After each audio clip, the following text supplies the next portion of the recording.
250 গ্রাম লবণের দাম 10,000 টাকা। কি শুনে অবাক লাগছে না? তবে এটি কোনো সাধারণ লবণ কিন্তু নয়। কোরিয়ানদের বিখ্যাত ব্যাম্বু সল্ট বা বাঁশের লবণ, যেটি পার্পল সল্ট বলেও বিখ্যাত। এটি বিশ্বের সবচেয়ে দামি লবণ। এটি তৈরির প্রক্রিয়াও খুব জটিল। রান্নার ক্ষেত্রে লবণ এক প্রয়োজনীয় উপাদান। প্রায় আনুমানিক 5,000 বছর আগে খাবারে লবণ যোগ করা শুরু হয়। খুব কম খাবারই আছে যা আমরা লবণ ছাড়া খাই। সাধারণত আমরা যে লবণ খেয়ে থাকি তা পয়সা সীমার মধ্যেই থাকে। তবে কোরিয়ানদের এই ব্যাম্বু সল্ট পৃথিবীর সবচেয়ে মূল্যবান। তবে এর দাম এত বেশি হবার পিছনে প্রধান কারণ এর তৈরি হবার প্রক্রিয়া। সাধারণত সমুদ্রের লোনা জল বাষ্পীভূত করে লবণ তৈরি করা হয়।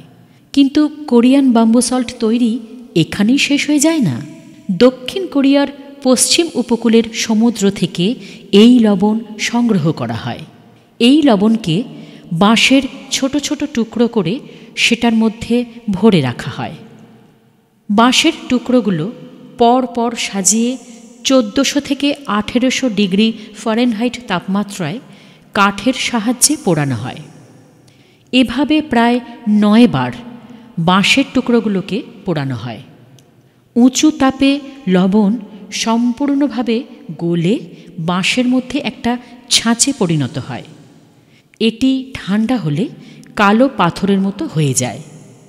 পাথরগুলোকে আস্তে আস্তে ভেঙে লবণের দানায় রূপান্তর করা হয়। পুরো প্রক্রিয়াটি সম্পন্ন হতে এবার 1 থেকে প্রায় 1.5 মাস সময় লেগে যায়।